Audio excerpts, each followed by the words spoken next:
Welcome to the Art of Hobbiness. My name is Tamara. I'm joined by my lovely co-host Erin, and today we have special guest Dan Miller. Dan Miller is a 40-year-old engineer who is married for 18 years. Congratulations on that. 2 kids, ages 13 and 15, and he's a self-proclaimed hobby enthusiast. And rightfully so, Erin. Have you checked out his hobby list? I did, and my literal response to you was WTF. For those who don't have the list, allow me to read. This is going to take at least 2 breaths. Okay, so he even has his hobbies broken into activity versus collectible. So the activity hobbies go basketball, football, baseball, rollerblading, hockey, woodworking, wood turning, wood carving, computer numerical control routing, laser cutting, engraving, fishing, boating, sewing, leatherworking, origami, cat's cradle. I had to look that one up. A game? That's the little string thing. Bread making, pasta making, meat grinding, beer brewing, magic, sleight of hand. Known you for how long? Had no idea. Bass guitar, acoustic guitar, leatherworking, rope making, candle making, sous vide, barbecue, chili. Now let's move on to the collections. Baseball cards, stamps, insects, butterflies, leaf pressings, fossils, rocks, feathers, and birding. But that doesn't include his current hobbies. I was just going to say, wasn't there a few more? His current hobbies that he's currently active with is 3D printing, coaching baseball, golf, cooking, video games, gardening of plants, and terrariums. Like, insane. Insane. How can one person have that many hobbies? Incredible. Yeah. I'm like so thoroughly impressed. And I appreciate that you already kind of let us know that that entire list is not currently active hobbies. Sure. That there's a smaller chapter that is your current hobbies. But how do you, we'll just start off with the obvious. How do you, as a full-time engineer, a father, a husband, how do you find time to find your hobbies? Well, I don't do well in downtime. Yeah. Okay. So any downtime in the day, I'm doing something. Usually it's reading about something. Okay. And that every single one of those, I'm sure I've circled back to them a bunch of times. And then I foster other enthusiasm from other people. Yeah. Somebody will come to you with a hobby, be like, oh, you know what this bird is? I'd be like, I do. That's amazing. And then that evening, maybe I'm like, yeah, what's this? Oh, Right. I forgot about the Hawks. I forgot about the Eagles. Where are they? And so sometimes we get that weekend, I'll take the kids out, we'll go find, we'll do whatever we want. That's so for amazing. you, is it more about the learning aspect or the doing aspect? I would say it's 80-90% the learning Yeah. of it, but the doing is kind of the icing on the cake. Yeah. Yeah. And then it's a sense of accomplishment too. For sure. You know, you're always learning and learning and learning and learning, but when you feel like you've not mastered it, but really have a good sense of control about whatever medium or whatever the breadth of everything, it's great. Yeah. I love it. That's amazing. Do you feel like you've always been somebody who's had hobbies, or do you feel like there was a changing, like a life event that made you start to embrace hobbies and run away with that? It's just the way that I occupy my free time. I think my whole family's this way. Oh. Definitely all the men in my family. Really? And it's kind of comical. We get to Christmas and my stepmother will be like, well, let me tell you what your father's in today. And my middle brother's the same way. He's just, everything is a new hobby all the time. And then my youngest brother, he gets more serious about his hobbies. Does he? But again, lots and lots of hobbies. Yeah. What about your son?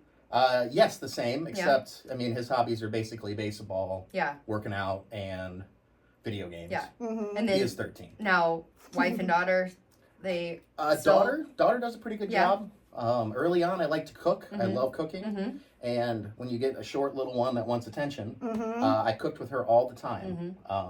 And she loves baking. And she doesn't even eat hardly any of it. Wow. But she likes the act of baking. And that was one of her hobbies I can directly, because I didn't like to bake. Okay. It never really stuck. I understood it a little bit, but I didn't get anything from it.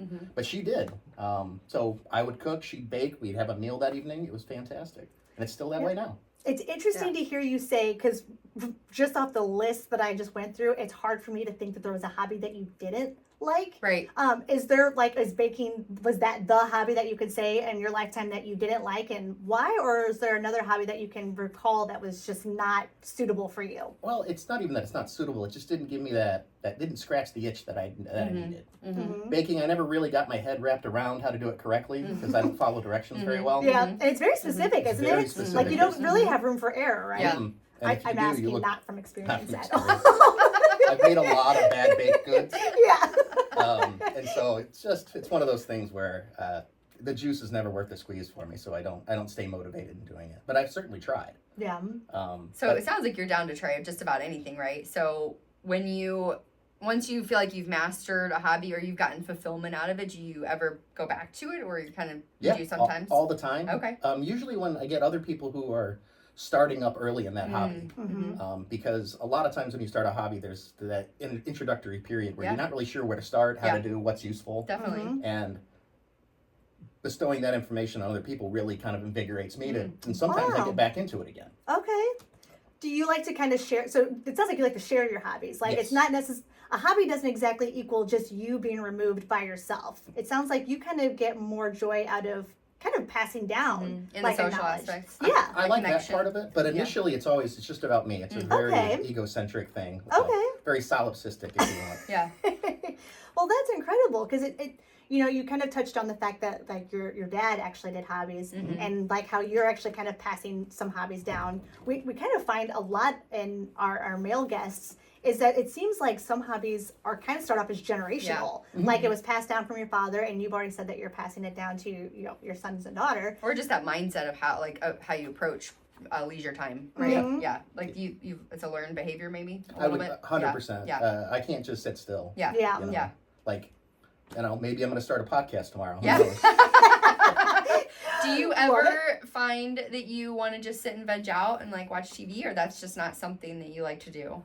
Well, Are you- kind of. My vegging out is typically TV might be on, but I usually have a laptop or a book or something or a crossword puzzle. Yeah. And it's kind of an active way to keep my brain going on. Yeah. You know, maybe I'm reading about something. Maybe I'm doing something and thinking about something else. But no, typically my veg out time I consider it to be somewhat constructive. Yeah. I mean, my wife will probably disagree, but my veg time is very much just sitting, processing, reading, learning, that whole thing. I love that. That's amazing. Yeah, that is amazing. So one thing we've hit quite a few times on this podcast is this idea of the imbalance between men and women in hobbies. So with such a long list of hobbies, like, is there much time for Sidra to have her own hobbies? Like, how do you guys balance that?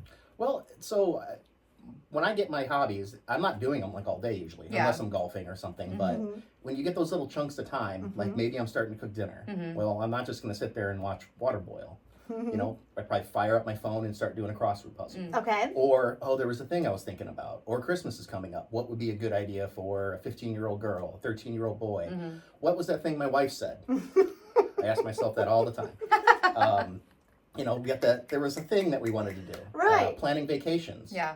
You know, maybe you got your 5-year out. We want to do something special. We're going to go to southern Utah in the spring. That's great. We don't have all that, you know, done. So that's, whether that's a hobby or whether that's planning, that's how I occupy my time. Yeah. But it's a tangent I get on too. Be like, oh, that's a cool park. Oh, you know, I heard this was a good other park, and maybe it's in China. And you're like, what's there? Yeah. Right. You know, it's just kind of this meandering thought that I always like to chase. And I chase it. Do you feel so? I mean, it doesn't sound like you really carve out time for your hobbies. They just kind of happen when you have free time. Like you just make it happen and, like, naturally. Whereas, so like Sidra, does she have a lot of hobbies, or does she carve out time for hobbies, or is she kind of similar to you? I think she likes to veg more. Yeah. I think she puts all into what she's doing that day. Yeah. And at the end, it's just a decompression time. Okay. And I don't know. Is decompression a hobby? I don't know. I feel like it should be. It's like brings me relaxation, joy. right? And it's relaxing to help recharge you, right? Oh, Like, yeah. yeah. Absolutely. Yeah. I think that's definitely there. Yeah, definitely. Yeah, my hobbies are more restoration for me. Yeah. Like, Yeah. and really the acquisition of new hobbies. That's where some of it's kind of hard, but I really appreciate when I learn something. I think that's really incredible because it seems like you're somebody who just like clearly just has a thirst for knowledge. Yeah. And your brain is just always trying to keep going because like even like trying to figure out what downtime looks like for you, it doesn't really sound like that actually really exists. Yeah. But it's my time, and I can choose to do what I want with it. Yeah. you know? Truly, Right. yeah. But it's not that it's negligent against the kids or Right. my wife or No, anything. no. Yeah. You know, it's not that be like, oh, I'm doing this. Oh, we need to do this over here. Right. Absolutely. 100%. Yeah. Yeah. Well, and you're very present in your family life. And do you feel like it's gotten easier to have more hobbies? I'm sure as your kids have gotten older, you're going to have a lot more time. Oh yeah. Hobbies versus when they were toddlers versus now because you're in that sweet spot. I feel where It's a they're kind of pretty sweet spot. They're pretty independent independent. people. Yeah. What does that look like? It's a lot of fun. Yeah. I mean, Yeah. they are teenagers, so you get kind of the brood and the attitude. I get less of it, I think, than my wife gets. Yeah. Okay. Mostly because I I might get it, just washes past me. Sure. I don't have any time for that. I got to do my hobbies. Right. Well, I saw like on your current hobby list that baseball is one of them, and I know that your son is baseball. So do you two overlap there? You're coaching baseball, right? I coach baseball, and that is, I mean, we could call that a hobby, but it takes up a good amount of my time. Yeah. Mm-hmm. I get a lot of good feeling from it, working with, these are all 13-year-old boys, 12, 13-year-old boys. And seeing them grow kind of invigorates me. And then to go along with it, I have to refine my skills as a coach. Yeah. And I got a long way to go. Yeah. But again, that's that thirst. And so that's why I consider it a hobby, because I could just show up and go through the motions. Yeah. I think, we've always defined hobbies as anything that brings you joy. So if it, makes you happy, then that's can be considered a hobby. And then it seems like you kind of like to achieve things with your hobby, like be productive with your hobbies. Yeah. I was curious about the leaf pressing. What was the inspiration for that, and what are you doing with that? I did that a lot when I was, I don't know, it's probably 10 to 15. But it's learning what trees are, okay.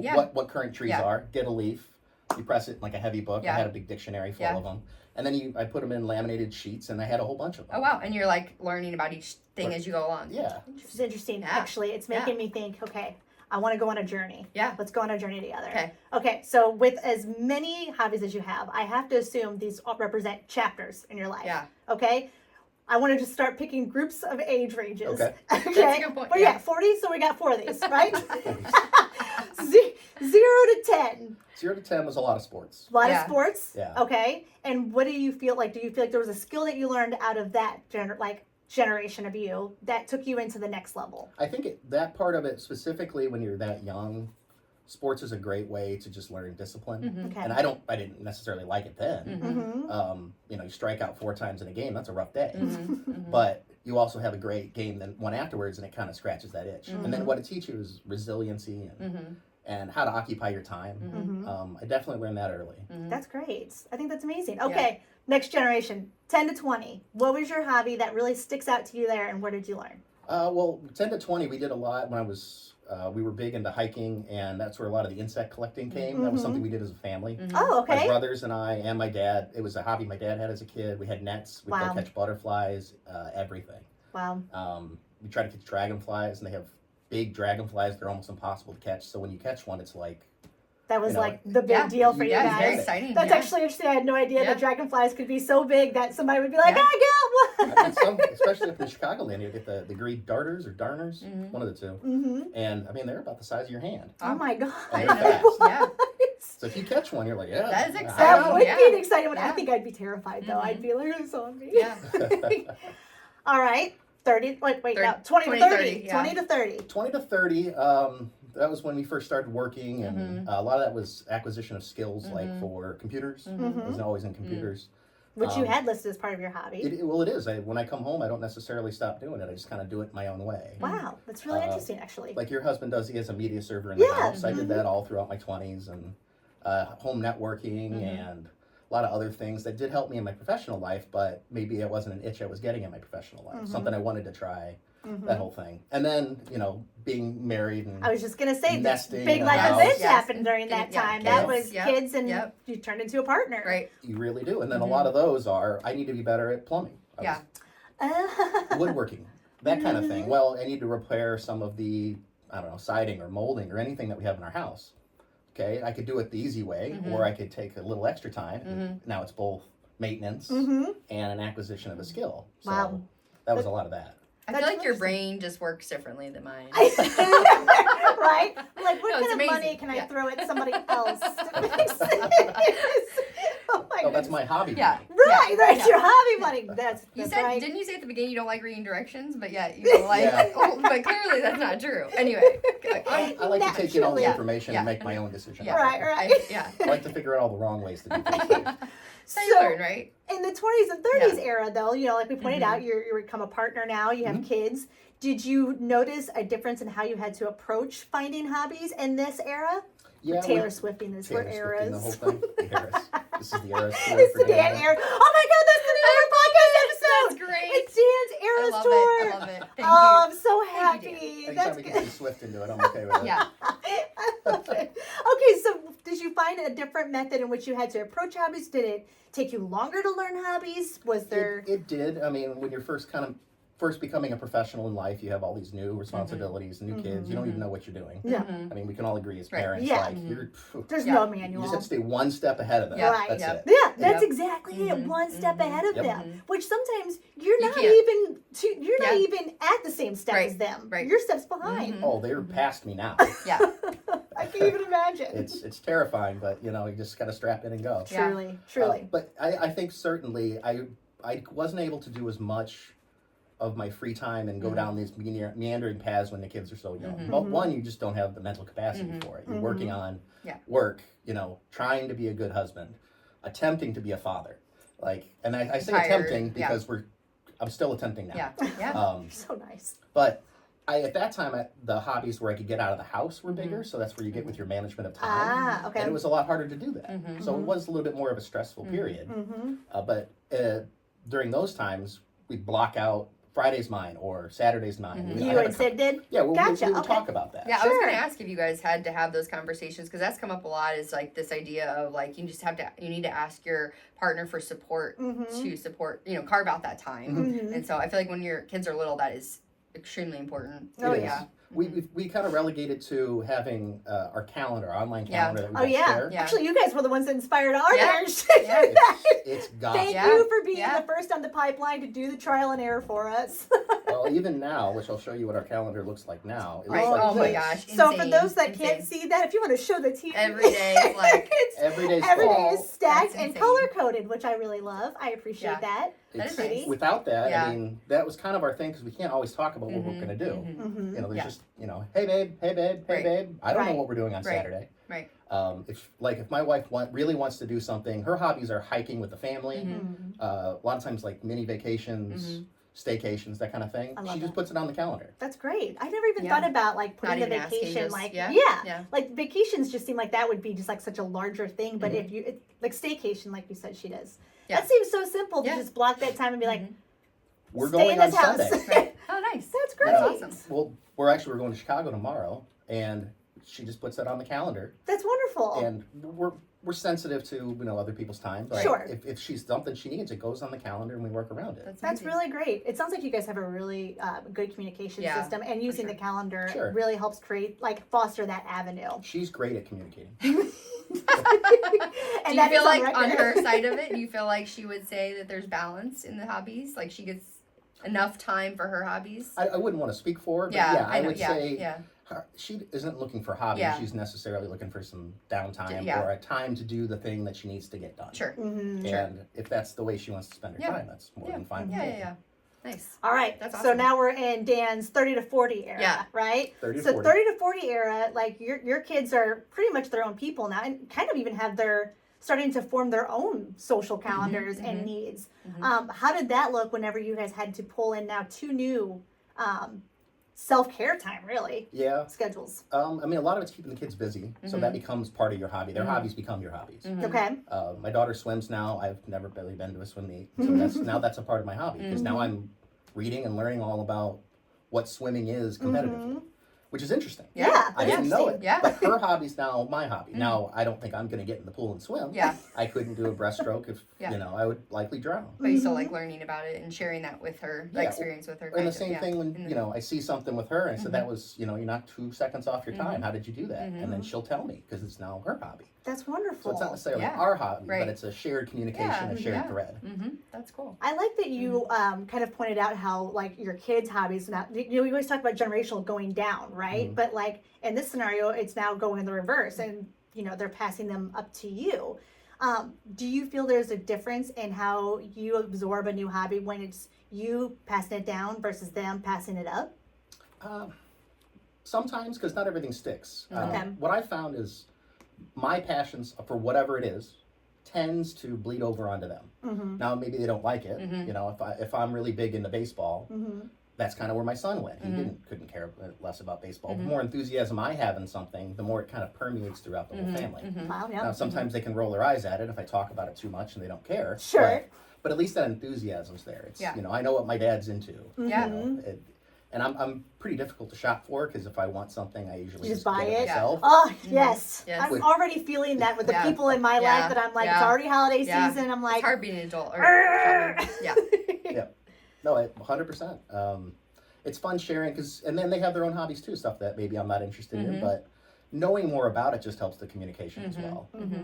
That's so inspiring to your kids. Like, gosh, like I just didn't have that growing up. That's not how my family was, and it just really changes who your kids are as people. Like that's I think it's setting them up for success to just definitely. like know how to just naturally find an interest and just pursue it. Yeah, be independent and like not be afraid to try new things and explore your own interests. And we talk a lot about that, like not being afraid to just go after something you're interested in. Yeah, even if it has fruits, it doesn't fruit at all. Yeah. My wife and I like to foster enthusiasm, no matter where it is. Amazing, yeah. As long as it's somewhat constructive, it's if you're into it, I'm into it. Yeah, and that's kind of the mantra we've always gone with. That's really cool. Are you a perfectionist, like by nature at all? Do you have that in you? No, you don't come off as the type. I'm to not be. a perfectionist. I'm a B+ kind of guy. But that might allow you to. I was gonna say it helps in this avenue. I really feel like that almost seems like that's been like a really good skill set to have, because I mean, even you said that like you've tried a lot of hobbies that you're just like meh, and kind of moved on, but like you still included them in your list of like that was a hobby I did. And it's, if I sit and reflect on myself and like, doing this podcast and we have all these hobbies we've tried, right? If somebody asked me to provide my hobby list, I bet you I would not have instinctually have put all the ones that I've tried on this. I think I would have only put the ones that I felt like I was decent at. Yeah, are still active, Right? Because I think I would have been afraid to speak to the ones that I wasn't great at, because I guess then that kind of alludes to like in my mind, a sense of failure, right?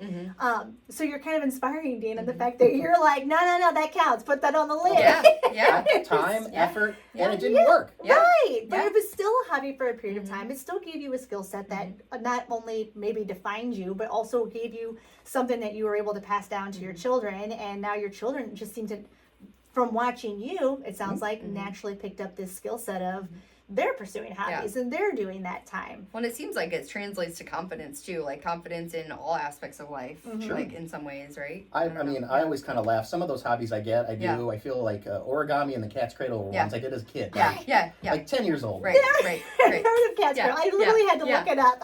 I remember that. There was like I had a book. I remember I had a book and you could do the different things with it. I can still do a whole bunch of them. My daughter came home at a young age and she had one. I think somebody gave her a book. I was like, oh, I know how to do that. That is wild. What?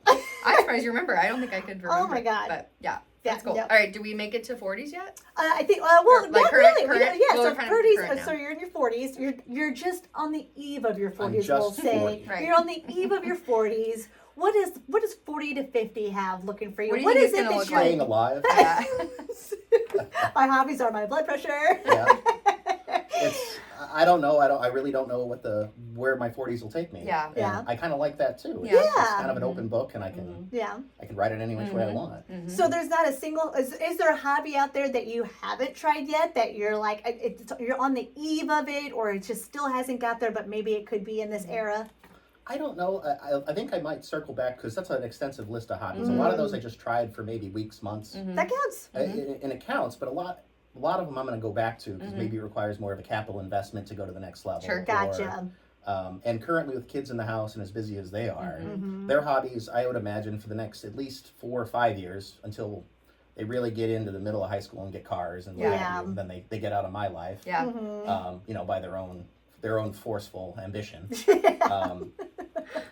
And we're going to see how that goes. And I'm excited about that. Every chapter looking forward, I'm never scared where we're going. That's awesome. You seem really optimistic, and you really do. Like, being a self-proclaimed hobby enthusiast, I think is very, very warranted. Like, it seems like your hobby is truly hobbies. It is. It is. The acquisition of just new things. That's what scratches the itch. Like this. I mean, when we were talking about, we went out to lunch, and my wife said, well, you take Dan. He does all this garbage. Everything. And then I probably talked for about 15 minutes about basically that list. And I was like, well, I guess that's kind of the enthusiasm. That's where my enthusiasm comes from too. Having new experiences and it's very inspiring, because so in doing this podcast, I'm trying to create a running list of hobbies for myself to try. I can't get anything, so I copy and pasted your list into my upcoming hobby list. So I hope to have more conversations with you. Are you going to borrow my wood lathe? That was my other question. It's like, we talked. You talked about about capital, how that's kind of can be a limiting factor in hobbies. Like how do you justify, like, has there been like a hobby that you did that was like a really, like, there was a lot of capital that went in there? How did you justify doing that? It's like, so the things that require a lot of capital, I definitely slow roll. Really? You're not going to go all in on something you don't know. 3D printing is a good example. Yeah. I was very interested in it. There's a lot of layers to how you do it. Okay. But a 3D printer is somewhat expensive. So the first one I bought was Black Friday garbage special. It was not a nice one. Yeah. Okay. And it was more frustrating than it was rewarding. I felt but what that it before. did was enable me as like, is this something that would be worth the next step? And a lot of times in those, they aren't. Yeah. You're like, oh, I'm not gonna drop $2,000 on whatever. I'll stick with this $50 one, and then I'm good. Right. But it's like trying on shoes. Like, is this something that I like? Is it the next step? I think that happens a lot with like golf and skiing and all that kind of. Even if like running, and if you're gonna get the workout pants, are you gonna get the good workout shoes. pants? Yeah. Are you gonna the $70 Asics don't really do what the $190 Right. Asics do. It's hard to balance that, because if you don't get the good stuff, then you might not like it. But then if you do, it's hard to know. That's a really good point. Right. Like, if you don't put that investment in there, do you really get the full experience Right. of trying the hobby, Right. or are you just kind of shorting yourself and making it more frustrating, like as you suggested? But it does allow you to it opens the aperture a little bit more. Yeah. Sure. Where like $2,000 entry fee into a hobby, I don't think I've tried any of those. Yeah. I didn't open an art Right. studio Right. or Right. capital Good investment isn't my thing. Or, Right. Where do you keep all of your hobby supplies? Like, do you sell them off? Do you? Sometimes. Yeah. I tend to give them away Oh, Yeah. okay. to people who are also starting the hobby. Oh, well, Dan. Just keep the I'm cycle gonna going. be That's coming and amazing. knocking. Yeah. Just follow Right, I was behind like, his where do hobby you see list. Here? Where are we at? Okay. So like the beer making is a great example. Okay. I did that before I had kids. Okay. And it was good, not because I quit drinking beer when I had kids, but that it takes a serious amount of time and kind of real estate in your house. Sure. And I gave that all the way to one of our other good friends, and he made beer for years with me. Wow. That's so cool. And so it kind of it enabled him that barrier to entry was less because of that. That's Definitely. gonna feel really good. Yeah, well, and then that's kind of like pushing forward to it Yep. where. And he became a way better brewer than I ever was, but I got to glean some of that stuff back from him. I was like, oh yeah, Give God, me I that was dumb. Yeah. You're so smart. Yeah, just the gift that keeps on giving. That's Truly. the joy. I like that. And that was free beer too, Yeah. so that was Yeah. nice. Yeah. So, have any of your hobbies ever been ones that you've done for, like, to be able to sell? Like, have all your hobbies always been something that was just for your personal gain, or was there ever one that you were like, I'm doing this because I want another financial avenue? I definitely keep those two. Those are in two separate. That's black and white to me. That's binary. Okay. Because the second I put too much effort into monetary acquisition for that, I think it quits it quits scratching that itch for me. Okay. Like my job is not my hobby. Yeah. Okay, yeah. Some stuff that I do within my job that I kind of find interesting, I'll do as a hobby. But to monetize that, I try to keep them separate, because then once it becomes work, it doesn't become fun. Yeah, Yeah. that's true. Yeah. I mean, just in some of the hobbies that I've tried that I once it was too much work, I was like, this is not enjoyable. I Yeah. don't want to do this anymore. Yeah. So I have my success criteria for hobbies is I don't even really have one. Mm-hmm. Are Oh, you wow. acquiring knowledge, or is it enjoyable? Where if you're doing it to sell something, what if you don't sell it? Then that doesn't feel good. Yeah. Right. Like, you failed at your hobby? Well, Yeah. you probably failed because you're not a good business person. Yeah. Yeah. Yeah. That's a good Yeah. point, Yeah. though. Yeah. Because I feel like, I mean, if you like break it up into those little buckets, I feel like maybe that would help somebody better understand of whether or not they're really failing at a hobby or, like you said, just a bad business person. Yeah. I could do it if I was more of a perfectionist. I think I would, especially with some of, like, you go to the flea markets and all that kind of thing when people are selling their trinkets, or maybe their wood boards or their cutting boards or whatever. I could see that as an augment for kind of help pay for your hobby. Right. But that's just never really the way that it worked for me. Yeah. Yeah. Like on your woodworking ones, does it usually come out of because you want to make something for yourself then, and like that's so you got the tools to make that one thing, and then how do you find projects going forward? Do you reach out to people and say, hey, do you need a table, or hey, do you need a cutting board? I found a lot, if it's good enough, again, I give away most of this stuff. For me, it's the pursuit of creation, and I mean, that is what I put the money into. And if I wanted to get new things, so let's say woodworking would be a good example. 99% of it is my creation of it. Mm-hmm. What happens when it's done, if it's useful, oh great, I'll find a spot for it. Mm-hmm. If not, it'll either get scrapped or I'll give it away. Yeah. But it's the acquisition and You get a lot out of just like the process. The creative process. Yeah, I really that's do. amazing. Mm-hmm. It seems like you're so good at just like following your intuition Yeah, and just like you get a I little agree. spark and you listen to it, you know, like Mhm. it's amazing because I feel like a lot of people don't have, most people I don't wouldn't have say that. I don't have Yeah. that. No, we ignore most people I think that we've talked to and then us too, like we just almost have tampered that down and ignore that like that inner, I don't know, like inner child or something. Right. You know? It kind of is like a playful side of you. It's like that improv thing. It's Yeah. like yes and. Yeah. Yes, and. Yes and a lot of hobbies, I don't even know they're hobbies yet. Yeah. I'm just kind of doing things. Yeah. And then I have to start thinking, writing it down, what that was an actual thing. Like the leaf pressing, I was just kind of into leaves. Yeah. Yeah. Right. But I mean, it's so brilliant and clever that it's like, yeah, that counts. Right. Like we talk sometimes on our podcast here about how people can actually have hidden hobbies. Yeah. And it's just general interests that they had that they just never considered hobbies before because they never really sat and really thought about what brought them joy. But like you literally did that. You sat down and thought about what brought you joy, and that's when you realized, oh yeah, leaf pressing. Like that was a hobby of mine. So I think that just shows that power of just sitting and reflecting about like what your interests are. Like if you're somebody out there that thinks like it almost seems sorry to interrupt. No, you're so like fine. it almost seems like you don't think about it. You just do it. You like, really do. And like that might be the key is like because you keep yourself busy, it's just like this constant inertia that just keeps going and like I don't know, it almost is like a snowball effect, right? Yeah, momentum. I wake up in the yard and have a whole garden planted. I don't know how I got here. I love that. I don't know. It is inspiring. It's just like a different way of thinking, you know, because like I think we both are. We like overthink things, and so then we never do anything because we've overthought it. Yeah. To, like there's nothing left to think about. Right, There's right. nothing left to paralysis we talk by ourselves. analysis. Totally analysis paralysis and like just talking yourself out of it, or So I don't know. It's inspiring. Okay, desert island. Okay. You can only take 3 hobbies with you. Okay. What are your 3 hobbies and why? Is there a golf course on this desert? Oh God. No. No, there is no golf course in the middle of this island. This is full Just on you and a volleyball. Can I name it? Can you name it be it? Spalding? What else does he have? I'm trying to think of what else. I don't remember, but yeah. I guess if I had to pick 3 that all I could ever do, I'd probably pick fishing. Okay. I like outdoor hobbies. Certainly reading to some capacity. If I could stretch that into like crosswords and all that, that would be amazing. And then I'm going to say it had to be golf because I got to be up and I got to be moving. I'm getting too old for. Probably create your own golf course. I'm sure there's some pebbles on this island. But if it's a desert island, I'm going to have desert island hobbies. Yeah, So there's going to be something there I don't That's know, and I'm true. going to figure it out. What do they call the sand part of a golf course? What do you call? Is it A just sand sand trap. pit? Sand trap. There's the whole island is a sand trap for you, Dan. I'd probably make a Zen garden in it. Yeah, there you go. I'd have to get some feng shui to Oh make my sure gosh. I had. You're so creative. That is so creative. He's like, what? Bring 3 new hobbies. I'm going to make 3 new hobbies. I get to bring 3 things? That's incredible.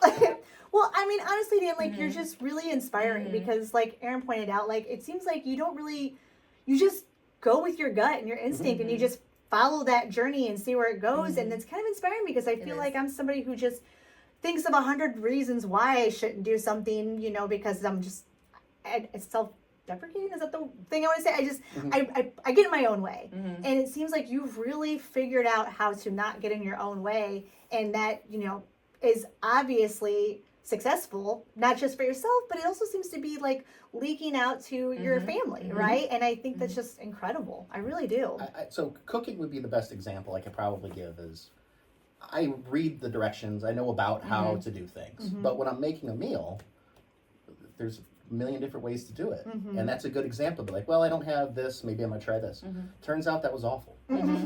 But that just goes up there and your cumulative list of what you can and can't do. And then you get to the point where maybe, I like making French omelets for the kids. Actually, they don't like the omelets anymore. They like the crepes? Scrambled eggs. Okay. Oh, okay. But what kind of came out of that is they didn't like my French omelets anymore, so I made French style scrambled eggs, which is almost the same thing. Okay. And just because I was like, okay, well, let's try that. Try Adapt. something else, yeah. Yeah. And then that kind of attitude, just kind of a roll with the punches.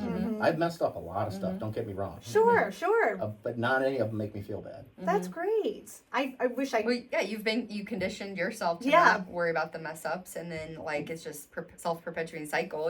And that's the way you were brought up, which helps a lot. We're like over here trying to recondition ourselves. Sure. To be more like that, right? And So like, I love hearing, the other perspective, like your perspective. it's kind of refreshing, actually, and encouraging. Yeah. Because it's like, maybe if we keep doing this, Erin, like we could be like Dan. Definitely. Right? And then we could do our own Eras tour. And, we'd have an audience. There'd be rhinestones. Sure, Travis Kelce would show up. It's great. Yeah, it'd be amazing. It would be so great. I really have always Yeah. found that with That's 3 fails and a win, I think I won. That's great. amazing. There really is. Yeah, And I think I I love need that. to really focus on having that Yeah. attitude going forward. What would Dan do? What would Dan do? He would have an Eras tour. Dan, it's been wonderful having you on this show. I can't Thank appreciate you. you enough for being here. I feel like you really definitely offered a lot to our listeners. And Absolutely. even gave myself like a new perspective. And I learned something about my friend. Yes, it's so awesome.